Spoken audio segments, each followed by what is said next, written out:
창세기 1장 1절을 보게 되면 하나님께서 세상을 창조했다 이렇게 선포를 하십니다.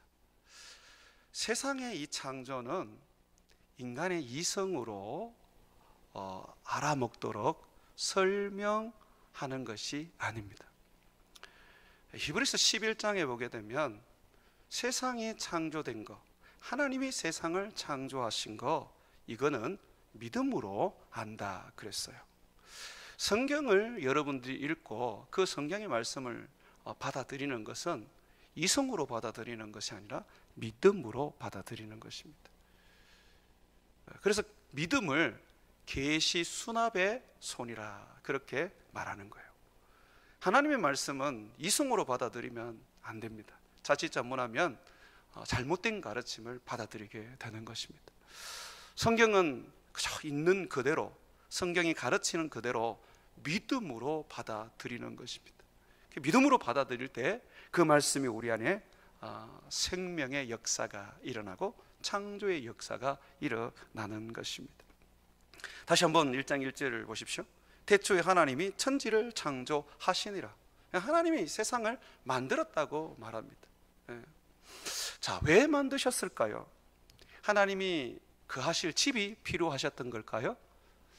그건 아닙니다. 왜냐하면 하나님은 한 번도 이 땅에 거하신 적이 없습니다. 하나님은 하늘에 거하십니다. 지금도 거기 계시죠.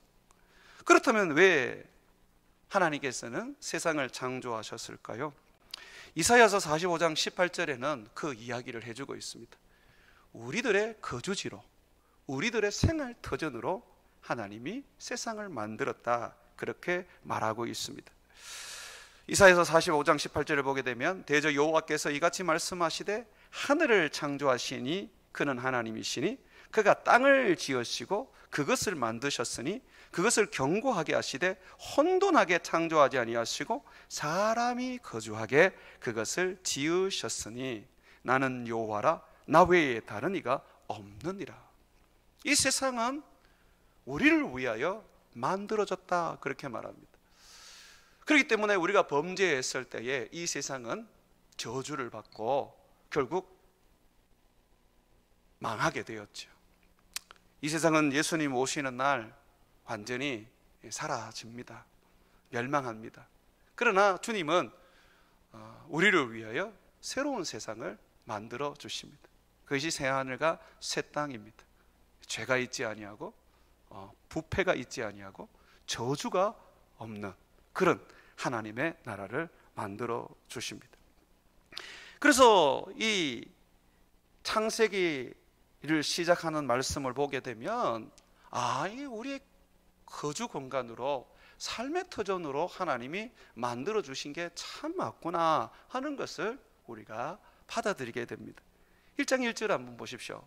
태초에라고 말합니다. 태초에, 처음에 이 세상이 만들어질 처음을 말하는 겁니다. 처음에 하나님이 하늘과 땅을 창조하셨다고 합니다. 여기서 이 하늘은 하늘들이라 그래서 우주 전체를 말하는 거예요.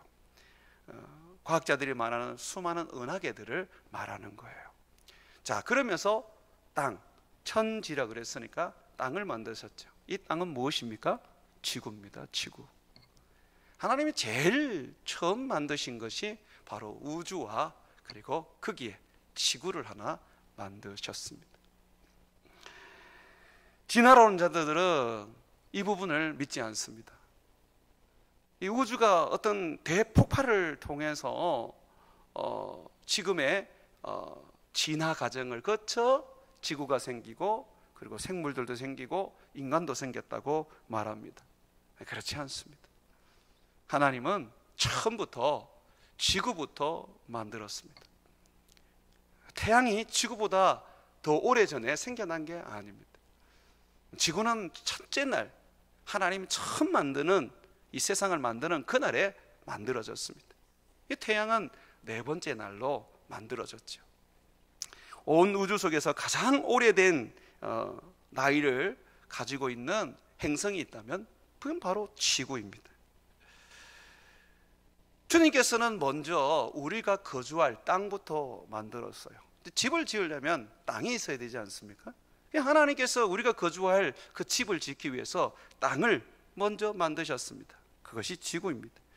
그리고 난 다음에 하나님은 이 지구를 보호하시기 위하여, 생명으로 가득하게 하기 위하여 지구를 둘러싸고 있는 물을 나누어서 이 지구를 중심으로 우주에 흩으셨습니다. 그래서 물이 나누어져서 이 지구에 남아있는 물이 있었고, 그리고 일정한 물은 이제 우주로 흩어졌죠. 그것은 지구를 보호하기 위한 하나님의 은혜입니다. 이 물은 여러분들 잘 아는 것처럼 이것은 생명을 의미합니다. 계시록에 가보면 나중에 새하늘과 새 땅에 이제 흐르는 물이 있습니다. 그 물을 가리켜서 생명수라 그렇게 말하고 있습니다. 물은 메시지를 담고 있습니다. 이 부분은 나중에 또 설명하도록 하겠습니다. 그래서 만약에 화성 같은 데에 물을 과학자들이 발견했다라고 하면 가능한 것입니다. 물이 성경에 보면 이게 지구에서 우주로 이렇게 흩어졌기 때문에 그렇습니다. 그렇다고 해서 생명이 있는 것은 아닙니다. 물이 있다고 해서 생명이 있다, 그게 바로 진화론적인 사고죠. 물이 있기 때문에 생명이 있는 거 아닙니다. 하나님의 말씀이 있기 때문에 생명이 있는 거죠. 하나님이 창조하셨기 때문에 생명이 있는 것이죠. 자, 그렇게 먼저 둘째 날에는 이 지구를 보호하는, 그래서 물을 나누시고 그 물 사이를 궁창이라고 성경은 말하고 있죠. 이 궁창이라고 말하는데 이 궁창이 바로 지금의 하늘을 말하는 것입니다. 어찌 보면 우리의 은하계를 말하는 것 같기도 해요. 이 궁창, 이 하늘을 말합니다. 이 하늘들이 많습니다. 이 하늘은 많습니다. 하늘들이라고 성경은 말하고 있으니까요. 자, 그러면서 이 셋째 날에 되었을 때 하나님께서는 지구의 물을 한 곳에 모아서 바다와 강을 형성하게 하시고, 그리고 땅을 드러나게 하셔서 거기에 나무와 꽃과 그리고 식물을 창조하십니다. 넷째 날이 되어서 하나님은 하늘에 태양과 그리고 달과 별들을 만들어서 낮밤을 교차하면서 지구에 그 에너지를 주게 합니다. 그래서 이 해와 달과 별이 봄, 여름, 가을, 겨울 이 사계절을 형성하게 되었고, 또 밤낮이 생기면서 지구에 있는 이 식물들은, 생명들은 자라고 과실을 맺고 또 새롭게 잉태하게 되면서 자연적으로 그렇게 만물들이 소생하도록 했습니다. 참 놀라운 하나님의 그 계획이시죠. 그리고 하나님께서는 다섯째 날에 바다의 물고기와 하늘의 새를 만드시고, 여섯째 날에 이제 땅에 짐승을 만드시고, 그리고 사람을 만드셨습니다. 이 마지막에 사람을 만드셨죠. 이 지구의 창조를 이렇게 보게 되면 하나님께서는 혼돈하던 땅, 이 첫째 날에 지구를 만들었을 때 완전히 혼돈되어 있었지 않습니까? 이 땅을 차근차근 이 정비 작업을 통해서 지구가 스스로 살아 움직일 수 있도록 그렇게 자연계의 법칙을 이제 만들어 가셨죠. 그 모든 것들은 바로 인간이 거주하기에 좋은 환경을 만들어 주시기 위한 거였습니다. 그걸 우리가 어떻게 알 수 있느냐면요, 창세기 1장 27절을 한번 펴보십시오. 이 펴보시면 하나님이 사람을 만들어 놓고 이렇게 말씀하십니다. 하나님이 자기 형상 곧 하나님의 형상대로 사람을 창조하시되 남자와 여자를 창조하시고, 그리고 28절 하나님이 그들에게 복을 주시고 하나님이 그들에게 이르시되 생육하고 번성하여, 그래놓고 뭐라 그럽니까? 땅에 충만하라, 그리고 땅을 정복하라 그럽니다. 너희가 왕이 되어라 라고 말하죠. 그러면서 또 말씀하십니다. 바다의 물고기와 하늘의 새와 땅에 움직이는 모든 생물을 다스리라 하시니라. 주님 다스리라 그래요. 정복하고 다스리라고 말씀하십니다. 너희가 가꾸라는 겁니다. 주님이 우리를 경작자로 일꾼으로 만드신 게 아닙니다.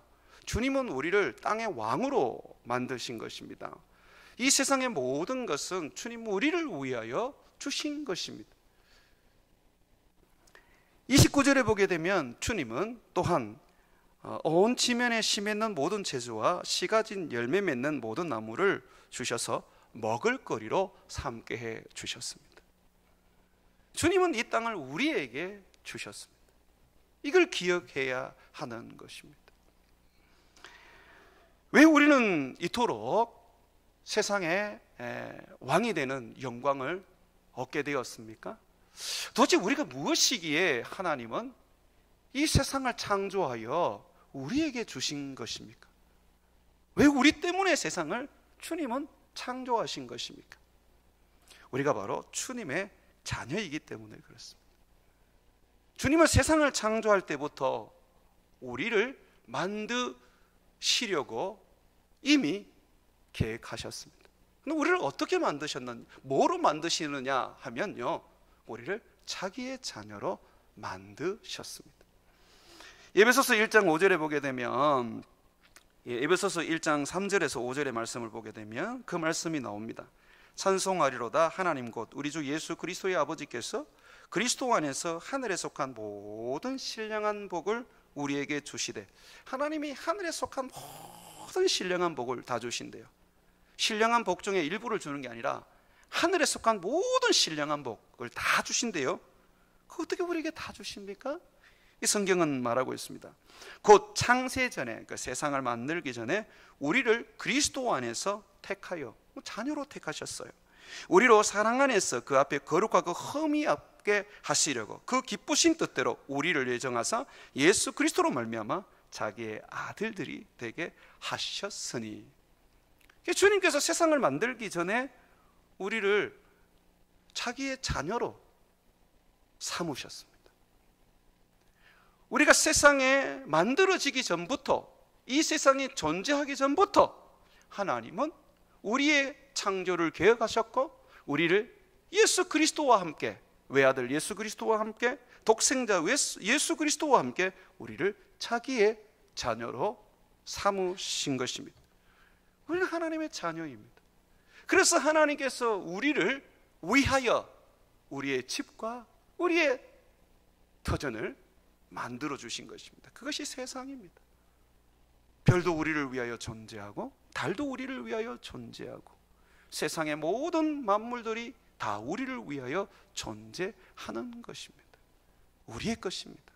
아버지가 우리에게 주신 것이죠. 이것을 아담이 타락함으로써, 범죄함으로써 다 잃어버리고 사탄에게 빼앗기게 되었습니다. 원래는 우리가 왕이었습니다.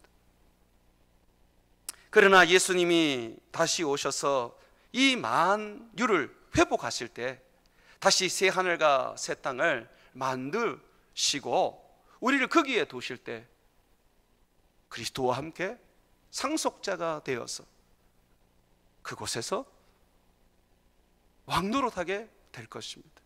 왜냐하면 우리는 하나님의 자녀이기 때문에 그렇습니다.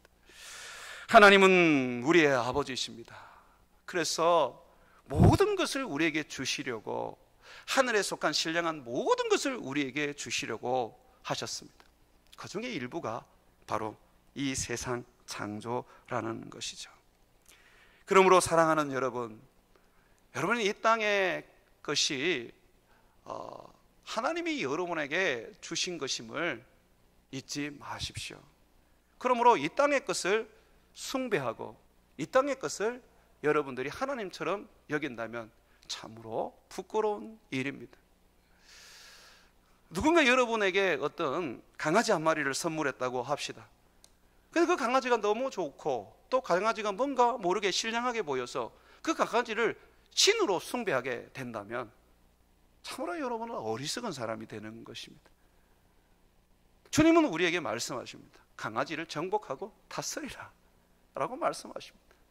하늘에 있는 것이나 땅에 있는 것이나 또 바다에 있는 것이나 다 너희에게 내가 주었다. 그래서 우리가 숭배하고 예배하고 경배할 분은 하나님 한 분밖에 없습니다. 하늘의 천사조차도 그들은 우리의 숭배를 받는 자들이 아닙니다. 히브리서에 보게 되면 천사가 왜 존재하느냐? 구원 얻을 후사, 즉 우리들을 말합니다. 구원 얻을 상속자 예수 그리스도를 믿는 우리들을 섬기라고 보내준 자들이 아니냐라고 말합니다. 천사들은 주님의 사역자고 주님의 일꾼들입니다. 그러나 우리는 그렇지 않습니다. 자녀들입니다. 천사들이 범죄했을 때에 예수님이 천사들을 위하여 대신 죽으셨습니까? 아니지 않습니까? 그들은 그들의 범죄대로 무서운 불심판, 지옥의 심판을 받게 되었고 또 받게 됩니다. 그러나 우리는 그렇지 않습니다. 그 아들을 우리에게 보내어 주셔서 우리를 살리고자 하십니다. 왜 그러세요? 우리가 그의 자녀이기 때문에 그렇습니다. 그러므로 천사도 숭배하는 것이 어리석은 짓입니다. 여러분들은 천사를 숭배해야 될 분이 아닙니다. 도리어 천사가 여러분들을 섬기려고 존재하는 것입니다. 오직 여러분들은 아버지 하나님, 우리 주 예수 그리스도, 그리고 성령 하나님만 예배하고 그분만을 섬기며 그분만을 따르는 자들이 되시기를 주의 이름으로 축원을 드립니다. 하나님은 세상을 창조할 때에 성령과 말씀으로 창조를 하셨습니다. 한번 2절 보시죠.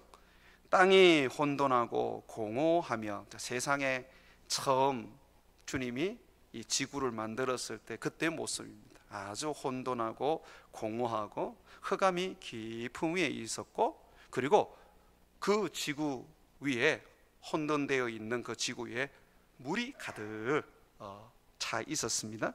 그 위에 하나님의 영이 계셨습니다. 하나님의 영은 수면 위에 운행하시니라. 자, 여기에 보면 성령 하나님이 등장하십니다. 그렇죠? 우리 아버지 하나님이 계시고, 그리고 성령 하나님이 지금 등장하고 계십니다.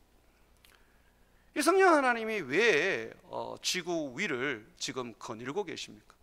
물로 덮여 있는 이 지구, 그 위를 왜 거닐고 계십니까? 시편 33편 6절에 보게 되면 하나님의 여호와의 말씀으로 하늘이 지음이 되었으며 그 만상을 그의 입 기운으로 이루었도다. 여기서 입 기운이라는 것은 성령을 말합니다. 성령입니다, 여러분. 이것이 히브리어로 우리가 볼 때는 이 성령을 의미한다는 것을 바로 알 수가 있습니다. 하나님의 입에서 나오는 기운, 이 성령이십니다. 그러면 예수님께서 후 하시면서 부활하신 후에 제자들에게 성령을 받으라 그러죠. 그죠? 그러면 예수님이 누구라는 거예요? 예수님이 지금 입에서 지금 성령을 지금 부어주고 있는 거예요. 그 누구라는 거예요? 하나님이라는 거예요. 예수님은 아버지와 성령과 함께 하나님이십니다. 성령께서 세상을 창조하셨습니다. 성령을 성경에서 표현할 때는 하나님의 손이라는 표현을 쓰거든요. 왜 그렇습니까? 손으로 뭔가를 만들고 손으로 누군가를 구원해내기 때문에 그렇습니다. 성령께서 이 세상을 만드셨습니다. 아버지와 함께 말입니다. 자, 그러면서 또 3절 한번 보십시오. 하나님이 이르시되 빛이 있으라 하시니 빛이 있었고, 여기 보면 하나님이 말씀하시죠. 하나님이 이르시되, 자, 이 말씀하시는 하나님이 등장합니다. 이 하나님이 바로 예수 그리스도입니다. 이것은 아무도 몰랐습니다. 성경이 우리에게 가르쳐 주기 전까지 우리는 깨닫지를 못했습니다. 예수님의 제자였던 요한은 예수님이 누군지를 알았습니다. 세상을 창조할 때 말씀이신 하나님이었다는 것을 알았습니다. 여러분, 우리 한번 성경을 찾아보죠. 요한복음 1장 1절에서 3절입니다. 자, 이 부분부터 좀 어려울 수 있습니다. 왜냐하면 그동안 많은 분들이 성경을 좀 잘못 가르친 부분이 있습니다. 말씀을 레마의 말씀, 또 로고스의 말씀, 그러면서 철학적으로 헬라 사상의 철학적인 그 어떤 사고를 가지고 설명을 했습니다. 성경은 성경으로 해석을 해야 합니다. 자, 요한이 깨달았는 것이 이겁니다. 1장 1절 보십시오. 태초에 말씀이 계시니라. 그죠? 이 태초가 세상을 만들 그때입니다. 말씀이 계셨죠? 빛이 있으라 라고 그렇게 말씀하신 말씀이 계셨습니다. 자, 이 말씀이 보십시오. 누구와 함께 있었다 그럽니까? 하나님과 함께 계셨으니 라고 말합니다. 자, 말씀이 계셨고, 그지요? 이 말씀은 하나님과 함께 계셨습니다. 아버지 하나님과 같이 계셨습니다. 그런데 이 말씀이 곧 뭐라 그럽니까? 하나님이시라 라고 그렇게 말하고 있습니다. 또 2절에 보십시오. 그가 태초에 하나님과 함께 계셨고, 아버지와 함께 계셨어요. 그러면서 3절에 보면 만물이 그로 말미암아 지은 바 되었고 지은 것이 하나도 그가 없이는 된 것이 없느니라. 이 말씀으로 세상을 창조하셨습니다. 그분이 바로 하나님과 함께 계셨고, 그분이 바로 우리에게 나타나신 예수 그리스도입니다. 이 부분을 요한은 계속해서 설명해 주는데 14절 보십시오. 말씀이 육신이 되어, 맞죠? 이 말씀이 육신이 되어 우리 가운데 거하심에 우리가 그의 영광을 보니 아버지의 독생자의 영광이요. 아버지에게는 독생자가 계셨습니다. 그분은 우리와 같이 창조된 창조물이 아닙니다. 영원히 계셨던 하나님이십니다. 독생자 하나님이십니다. 그래서 우리가 독생자 하나님이라 부르죠. 이 독생자 하나님이 우리 가운데 육신을 입고 나타나셨습니다. 그를 이제 보는 거예요. 제자들이 은혜와 진리가 충만한 분이셨습니다.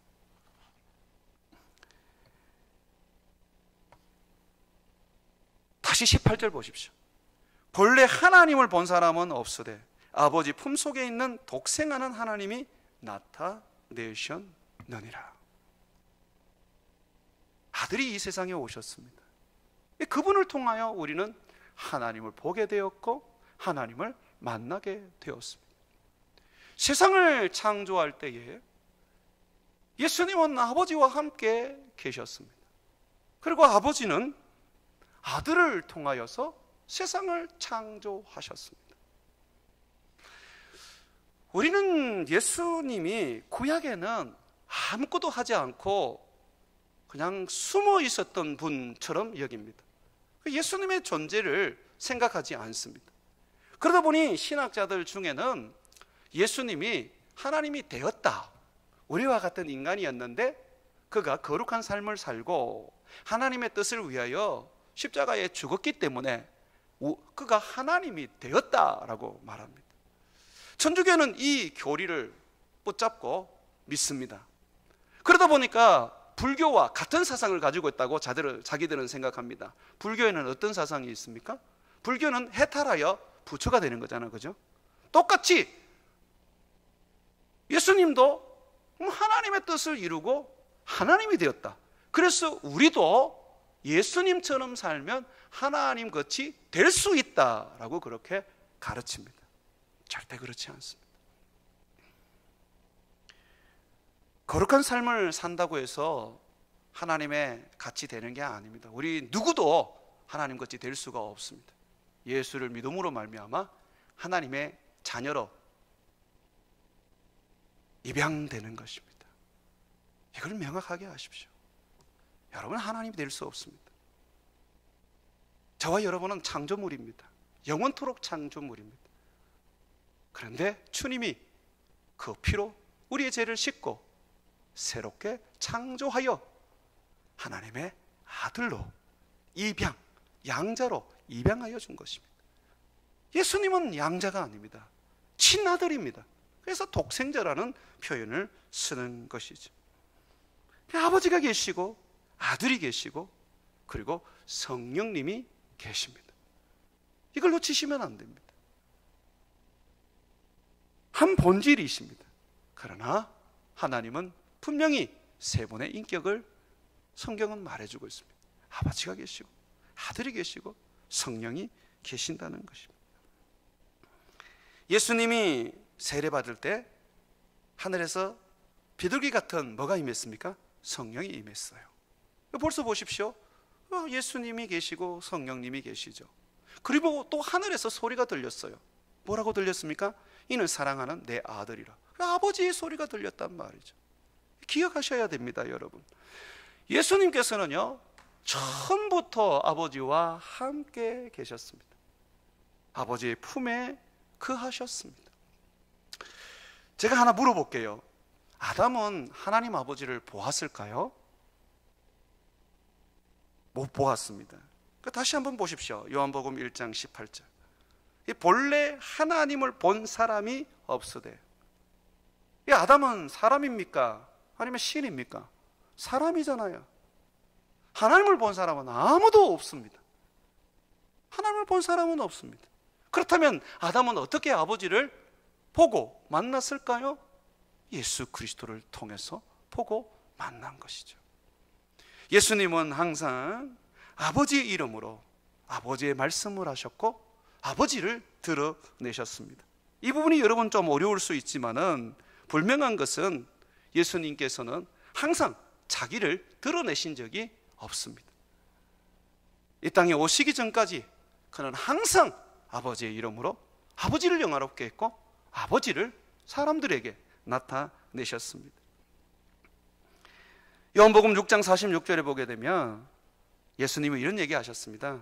아버지를 본 자가 있다는 것이 아니니라. 없대요, 아버지를 본 자가. 오직 아버지에게서 온 자만이 아버지를 보았느니라. 아버지를 본 분은 예수님밖에 없습니다. 그러면 여러분들이 나중에 천국에 가시면 새하늘과 새 땅에 이르시면 아버지를 볼 수 있을까요? 이 부분에서 학자들은 이렇게 나누어집니다. 볼 수 있다는 사람이 있는 반면에 예수 그리스도를 통하지 않으면 아버지를 만날 수 없다라고 여전히 주장하는 사람이 있습니다. 저는 모르겠습니다. 그러나 성경적으로 본다면 결국 예수님을 통하지 않고는 우리가 아버지를 만나기는 어려울 것입니다. 나중에 천국 가서 한번 그 부분을 확인해 봤으면 좋겠어요. 예수님의 제자 빌립이 예수님께 아버지 하나님을 보여달라 그랬어요. 그럴 때 예수님께서 내가 이렇게 오랫동안 너희와 함께 있었는데 어떻게 해서 아버지를 보이라고 하느냐, 그러면서 꾸짖으셨어요. 그러면서 뭐라 그러셨냐면 나를 본 자는 아버지를 보았느니라고 하셨습니다. 예수님께서는 내가 곧 길이요 진리요 생명이니 나로 말미암지 않고는 아버지께로 올 자가 없다고 하셨습니다. 그러면 예수님을 통하지 않고 아버지를 본 자들은 다 가짜입니다. 예수님을 통하지 아니하고 아버지의 말씀을 받은 자들은 다 가짜입니다. 구약의 모든 선지자들, 아브라함을 비롯하여 모든 선지자들은 아들을 통하여 하나님의 말씀을 받았고 아들을 통하여 하나님과 사귐이 있었던 것입니다. 아들을 통하지 않으면 안 됩니다. 우리가 아들을 통하지 아니하고 하나님 앞에 설 수 없는 것처럼 구약에도 동일합니다. 그런 부분들은 우리가 이 히브리서 11장을 봐도 알 수가 있습니다. 이 히브리서 11장에 특별히 모세라는 인물이 나오잖아요. 이 모세가 어떤 믿음으로 살았습니까? 이 그리스도를 믿는 믿음으로 살았다고 얘기하고 있습니다. 어떤 분들은 그런 얘기를 하더라고요. 구약은 아버지 하나님을 믿어서 구원을 얻었고 신약은 예수님을 믿어서 구원을 얻었다. 아닙니다. 예수 그리스도를 통하여 아버지를 믿는 것입니다. 그래서 요한복음 17장 3절에 보게 되면 예수 그리스도, 하나님의 아들 예수 그리스도와 참 하나님이신 우리 아버지를 아는 것이 영생이라 그랬어요. 어느 한쪽만 알 수는 없어요. 그런데 아들을 통하지 않고는 절대로 아버지를 알 수가 없습니다. 그래서 유대인들이나 또는 이슬람을 믿는 사람들은 결코 아버지를 알 수가 없어요. 그들이 지식적으로 안다 할지라도 아버지는 그들을 자녀로 인정하지 않습니다. 왜냐하면 예수 그리스도 하나님의 독생자를 통하여 우리가 아버지를 알고 아버지를 믿기 때문입니다. 다시 한번 창세기로 한번 돌아가 봅시다. 1장입니다. 하나님이 천지를 창조하셨습니다. 여기서 이제 하나님이라고 말할 때 엘로힘이라는 이 히브리어를 쓰거든요. 근데 이 엘로힘이 있잖아요, 복수의 의미를 가지고 있어요. 그러니까 아버지도 하나님이시고 아들도 하나님이시고 그리고 성령도 하나님이세요. 목사님은 그러면 왜 우리는 하나님이라고 부릅니까? 천주교처럼 하느님이라고 불러야 되지 않습니까? 그렇지 않습니다. 하나님이라고 부르게 된 것은 선교사들이 이 땅에 와서 이제 그 엘로힘을 번역할 때 하나님이라고 했거든요. 영어로는 God인데 왜 하나님이라고 했냐면 유일한 분. 그 당시 한국에는 정말 신들이 많았습니다. 나무도 신이고 돌도 신이고 조상도 신이고 신이 너무 많았어요. 그래서 선교사들이 이것을 가르칩니다. 오직 유일한 신은 성경에서 말하는 아버지와 아들과 성령이시다. 그래서 여러분, 유일한 신이라는 의미에서 하나라는 거예요. 숫자가 하나가 아니라 유일하다는 의미에서 하나라고 쓰게 된 것입니다. 그래서 아버지 하나님, 아들 하나님을, 그리고 성령 하나님. 아버지 하나님은 거룩한 아버지니까 성부 하나님, 아들 하나님은 거룩한 아들이니까 성자 하나님, 그리고 하나님의 영이신 분은 거룩한 영이시기 때문에 성령 하나님, 이렇게 부르게 된 것이죠. 좀 하나 더 보시죠. 1장 26절, 창세기 1장 26절 한번 보십시오. 보시면 하나님이 이르시되 우리의 형상을 따라, 여기 복수를 사용하고 있습니다. 우리의 모양을 따라 우리가 사람을 만들고. 맞죠?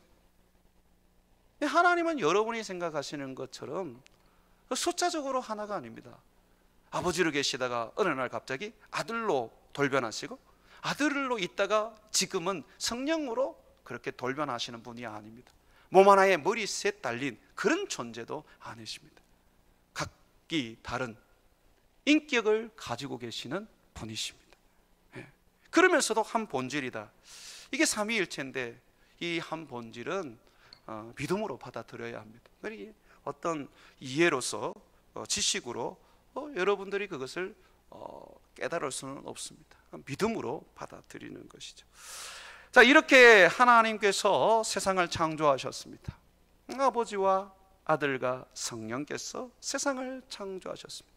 구약에서 말씀하시는 분은 아버지의 이름으로, 아버지의 그 이름으로 아들이 말씀하신다는 것을 기억하십시오. 자, 이렇게 하나님이 첫째 날에 하늘들과 땅을 만드시고, 그리고 하나를 더 만드시는데 빛을 창조하십니다. 3절 한번 보십시오. 하나님이 이르시되 빛이 있으라 하시니 빛이 있었고. 4절 빛이 하나님 보시기에 좋았더라. 하나님이 빛과 어둠을 나누사. 5절 하나님이 빛을 낮이라 부르시고 어둠을 밤이라 부르시니라. 저녁이 되고 아침이 되니 이는 첫째 날이니라. 여기 보면 빛을 만드십니다. 이 빛은요, 하나님이 어떤 분이신가 하고 알려주는 메시지입니다. 빛을 볼 때 하나님에 대해서 알게 되시는 것이죠. 창조물은 하나님을 보여주는 거예요. 로마서 1장 20절에 보게 되면 창세로부터 그의 보이지 아니하는 것들, 그의 영원하신 능력과 신성이 그가 만드신 만물에 분명히 보여 알려졌나니 그러므로 그들이 핑계치 못할지니라. 이 자연 만물은 하나님의 능력과 신성, 하나님을 보여주는 거라고 말하고 있습니다. 그래서 요한일서 1장 5절에 보게 되면 우리가 그에게서 듣고 너에게서 전하는 소식이 이것이니 곧 하나님은 빛이시라. 그에게는 어둠이 조금도 없으시다는 것이니라. 세상에 빛을 만드셨습니다. 그게 에너지원이지 않습니까?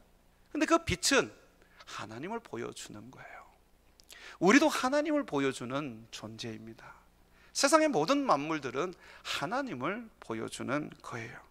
자, 이렇게 하나님을 빛이 보여주는데, 여기서 하나 우리가 좀 궁금한 부분은 왜 어둠을 그냥 두셨을까?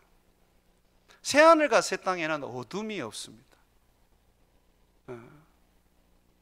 새하늘과 새 땅에는 아버지의 영광과 그 아들의 영광이 온 세상을 비춥니다. 자는 것도 없고 그리고 깜깜한 것도 없습니다. 그런데 왜 이 새하늘, 지금 세상을 창조할 때에 빛을 만드시면서 어둠과 공존하게 하셨습니까? 그것은 바로 어둠이 존재함으로써 빛이 더욱 선명하게 드러나기 때문에 그렇습니다. 뿐만 아니라 어둠이 존재한다는 것은 아직 아담과 하와가 그리고 세상이 온전한 구원을 이루지 못했다는 것을 말해주고 있습니다. 그래서 새하늘과 새 땅과 그리고 처음 아담과 하와를 위하여 만든 세상은 엄연히 달랐습니다. 많은 분들이 예수님이 오시면 아담과 하와가 범죄하기 전으로 이렇게 돌아간다고 생각을 합니다. 그것을 회복이라 그러거든요. 성경은 우리에게 회복을 가르친 적이 없습니다. New creation이라 그래서 새 창조입니다. 회복되는 게 아닙니다, 여러분. 아담은 땅의 흙으로 지음을 받았지만 우리의 부활의 몸은 땅의 것으로 다시 회복되는 것이 아니라 하늘의 것으로 우리는 변형됩니다. 땅의 것이 아니란 말이죠. 고린도전서 15장을 한번 읽어보십시오. 집에 가서 한번 읽어보시면 이 새로운 피조물은요 아담과 하와의 그 범죄악의 모습으로 돌아가는 게 아니라는 것이죠. 새로운 말 그대로 창조물입니다.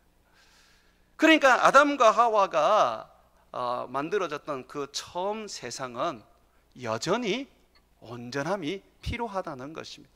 그 온전함을 주시기 위하여 주님께서 아담과 하와에게 요구하셨던 것이 뭡니까? 선악과인 거죠. 이 절대적인 순종을 통하여서 그들이 온전함을 얻을 수 있었습니다. 그런데 그게 실패가 됐죠. 그러니 그들은 그들의 죄로 인하여 멸망을 받게 되었던 것입니다. 자, 이 세상 창조를 보시면서 주님은 빛을 통하여 자신을 보여주시고 자신이 어떤 분인지를 알려주십니다. 그러면서 어둠과 함께 공존하면서 주님은 어둠 가운데는 잠을 자게 하시고 주님은 낮 가운데는 빛을 따라 살게 하십니다. 그래서 우리로 하여금 하나님과 동행하는 삶이 빛을 따라 사는 삶이라고 하시고 또 우리를 가르쳐서 빛이 되어라고 말씀하시고 빛의 자녀라고 그렇게 이야기하는 것입니다. 요한복음 1장 4절과 5절에 보게 되면 그 안에 생명이 있었으니, 여기 그 안이라는 것은 예수님 안에 생명이 있었으니 이 생명은 사람들의 빛이라. 빛이 어둠의 빛이 돼 어둠이 깨닫지 못하더라. 예수님은 빛이십니다. 그러나 세상은 어둠으로 가득 찬 상태였습니다. 예수님이 이 세상에 왔는데 사람들이 그거를 깨닫지 못했던 거예요, 그 빛을. 그러면서 9절에 보시면 참빛 곧 세상에 와서 각 사람에게 비추는 빛이 있었나니 그가 10절 세상에 계셨으며 세상은 그로 말미암아 지은 바 되었으되 세상이 그를 알지 못하였고 11절 자기 땅에 오매 자기 백성이 영접하지 아니하였으나 영접하는 자 12절 곧 그 이름을 믿는 자에게는 하나님의 자녀가 되는 권세를 주셨느니라. 이 빛이 세상에 왔습니다. 그 빛이 바로 이 세상의 생명입니다. 이 자연계의 빛이 세상의 생명인 것처럼 예수님이 바로 온 인류의 생명이고 우리의 생명이라는 것입니다. 그래서 성경은 어둠과 함께 빛을 우리에게 비춰주면서 너희가 빛 가운데 살아야 하고 빛 가운데 있어야 된다는 것을 말합니다. 이미 빛을 비춰주시면서 우리에게 말씀하는 거예요. 너희는 지금 어둠 속에 있다는 걸 잊지 마라. 온전한 빛 가운데 있어야 너희가 구원을 얻을 수 있다는 것을 이야기해 줍니다. 그러니까 창세기 1장에 첫째 날 빛을 만드신 것은 결국 우리에게 구원을 소개해 주고 있는 것입니다. 빛이신 예수님을 이야기해 주고 있지요. 예수님은 참 빛이십니다.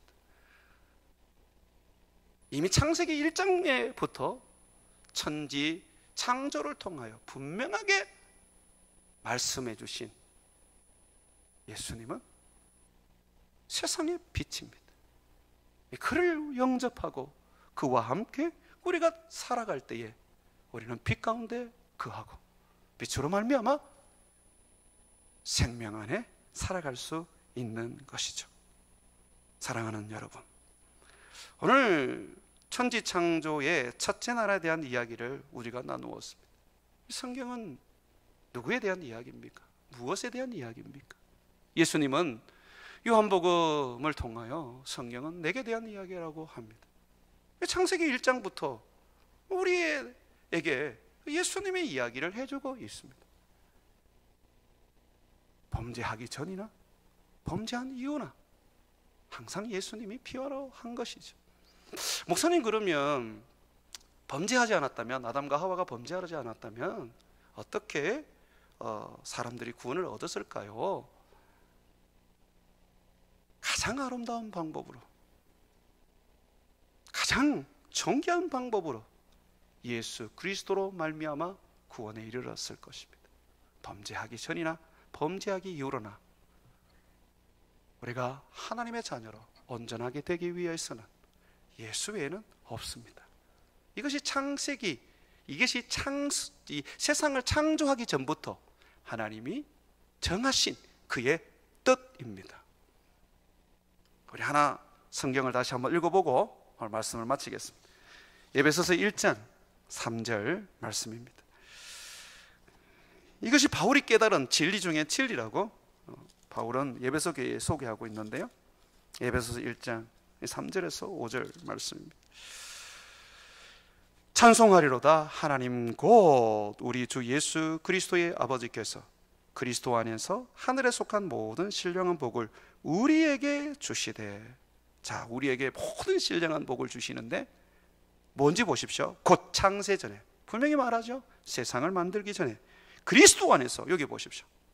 하나님의 자녀가 되는 게 그냥이 아닙니다. 예수님을 구원자로 세우셨습니다. 그리스도 안에서 우리를 택하사 우리로 사랑 안에서 그 앞에서 거룩하고 흠이 없게 하시려고 그 기쁘신 뜻대로 우리를 예정하사, 또 보십시오, 예수 그리스도로 말미암아 자기의 아들들이 되게 하셨으니. 그리스도입니다. 그러므로 사랑하는 여러분, 여러분들이 예수 외에 구원이 없고 예수 외에 생명이 없다는 것을 믿으십시오. 오직 예수님만 여러분들의 구원자시고 예수를 통해야지만이 아버지 앞에 설 수 있다는 것을 잊지 마십시오. 그는 길이요 진리요 생명입니다. 그가 바로 말씀입니다. 세상을 창조하신 창조주 하나님이십니다. 아버지와 함께 성령과 함께 말입니다. 그러므로 그를 온전히 붙잡고 예배하고 힘입어서 이 세상을 이기시기를 주의 이름으로 축원을 드립니다.